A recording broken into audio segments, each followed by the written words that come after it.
Welcome back to Carolingia's Test Kitchen. I'm Morwenna Westerne.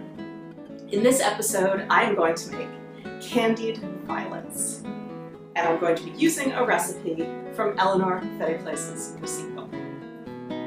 She writes, to candy flowers.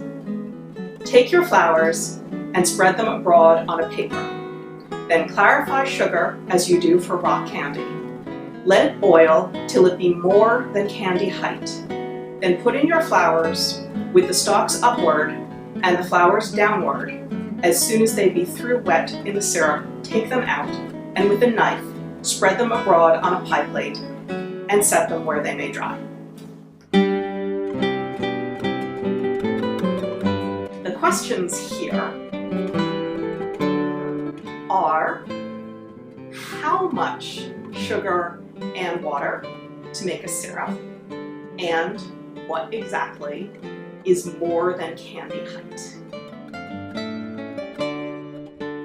Well, to answer one of those questions, I just turned the next page to Eleanor Fettyplace's recipe for rock candy.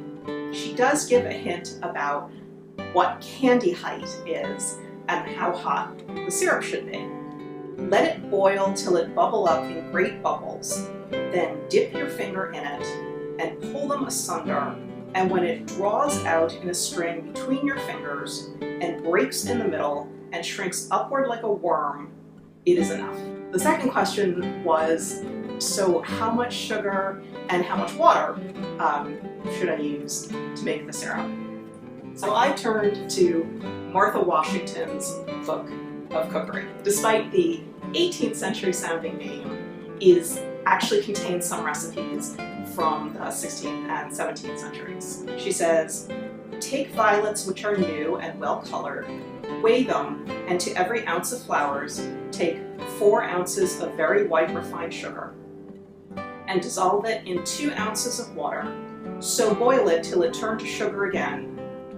An ounce of violets is an awful lot, and I'm not sure my little violet patch has that many. I have 4 ounces of white sugar and 2 ounces of water. And I'm just going to start these on a low heat and stir them gently until the sugar dissolves in the water. My syrup has hit the thread stage, so I am going to go out and pick my violets. I'm back with my violet harvest. Just a note on working with edible flowers. If you are going to be eating your flowers, just know your source. You want to make sure they come from somewhere where they're grown without pesticides.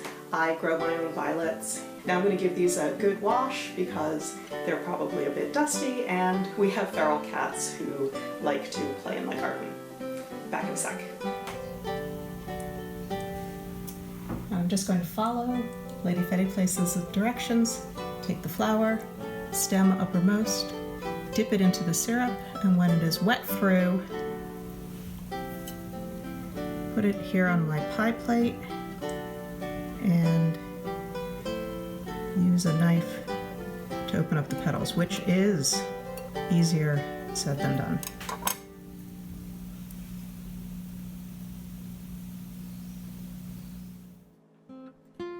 After several hours of drying, we have candied violets. These are our Elizabethan violets, candied with sugar syrup, and these are more modern crystallized violets made with brushing the violet with egg white and then sprinkling it with superfine sugar. How do they taste?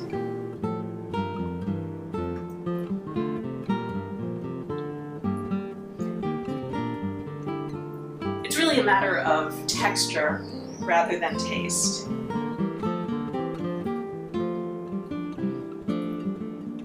The Elizabethan violet is truly candied. It's got a hard candy shell around it, while the modern version is a little crispier and more crystallized.